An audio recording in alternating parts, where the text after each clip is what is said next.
Hey guys, Neema here. This is part 2 of the video, the absolute best technique for self-defense. All right, in this video I go into how we can improve upon our awareness and some simple exercises that you can do on a daily basis to be able to improve upon and to increase your awareness. All right, so check it out, enjoy.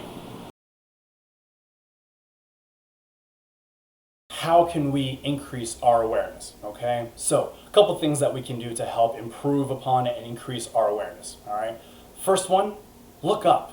Okay, yeah, look up. A lot of the times, it seems like these days we have a hard time making eye contact with other people.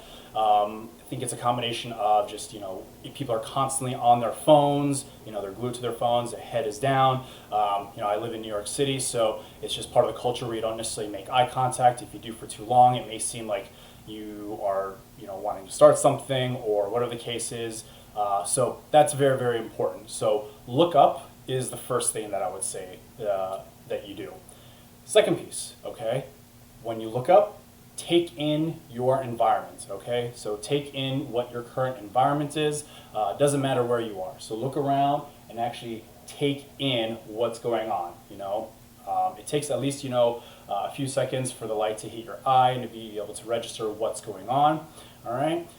So what are some things that we can do to be able to help with our awareness? So a couple exercises that we can do.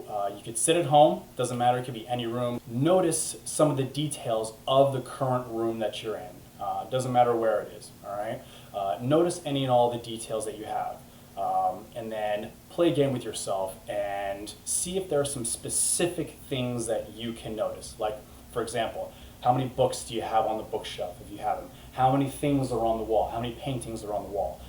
How many things with the color orange are there? Color yellow, any other color? How many marks or scuffs do you see on the wall, etc. So those are some of the things that you can do for when you're maybe commuting, whether it's you're taking public transit or maybe you drive. You can do this as well. So if you're driving, try and notice something as well. Whether you're stuck in traffic, whatever the case is, try and notice some detail. Or another good thing that you can do is maybe 3 or 4 cars ahead of you, try and see, okay, I wonder what kind of person is driving that vehicle, male, female, try and guess that and kind of play that game. That's a good awareness technique that you can do. When you're commuting in the train or using public transit, big thing is stop, taking it in your environment, okay? Understand where you are, what's going on, all right? Especially when you're in an enclosed space, find out, okay, how many males are there, how many females, where are the exits, etc. So anything and everything, try and take in as many details as you possibly can, all right? Another thing that you can do to help with your awareness, changing up your routines, okay? It could be as simple as your morning routine, whether it's, you shower, brush your teeth, get dressed, maybe change that order up how you do it, okay? That will actually get your brain thinking in different ways, and that will help kind of increase the awareness as far as what you're doing and why you're doing it, all right? Also, the route that you take maybe on your commute, if you drive, maybe take a different route. If you take public transit, how you walk to the office or where your current job is, changing that up, all right, will actually help to increase your awareness. And then also, even if you take the normal same route, try and notice a detail that you didn't notice before, okay? A lot of times we just go automatically from point A to point B to the office, okay? Take a moment, maybe go a little slower, look up and try and notice a detail, something that you didn't notice before, and try and do that, every day, every other day. Try and notice something different that you didn't notice before. One last exercise that you can do, and this is kind of an interesting one might be interesting for some of you, is getting into the mindset of a mugger slash predator slash attacker, okay? So what do I mean by that? So next time you're on your commute, or if you're just out and there's quite a number of people around, take a few minutes and ask yourself, okay, if I wanted to mug somebody, if I wanted to try and rob them or take something from them, who would my target be? Start thinking about that.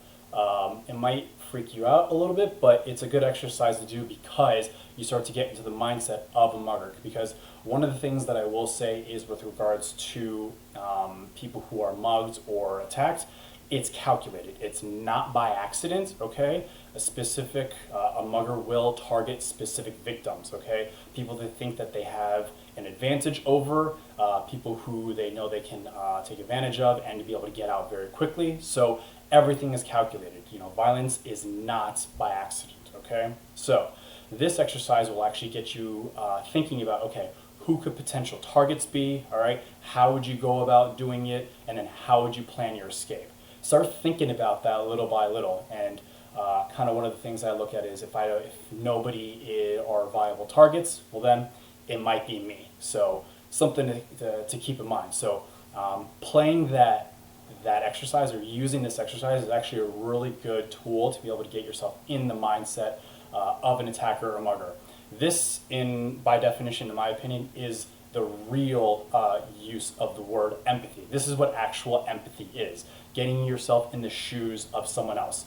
A lot of people these days conflate empathy with sympathy, and a lot of times empathy has a benevolent meaning to it. No, not necessarily.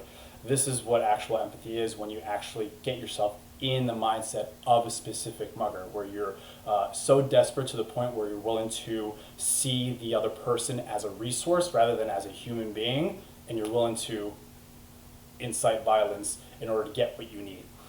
In a separate video, I'll actually go into the mindset of a mugger / predator to be able to delineate kind of what they're thinking and kind of the psychology behind it.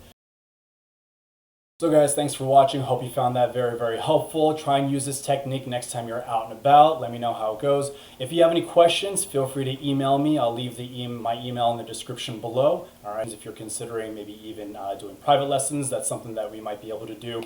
Feel free to reach out to me. But if not, definitely use this technique. This will definitely help you out in the long run. Hope this was helpful. And until then, guys, be safe out there.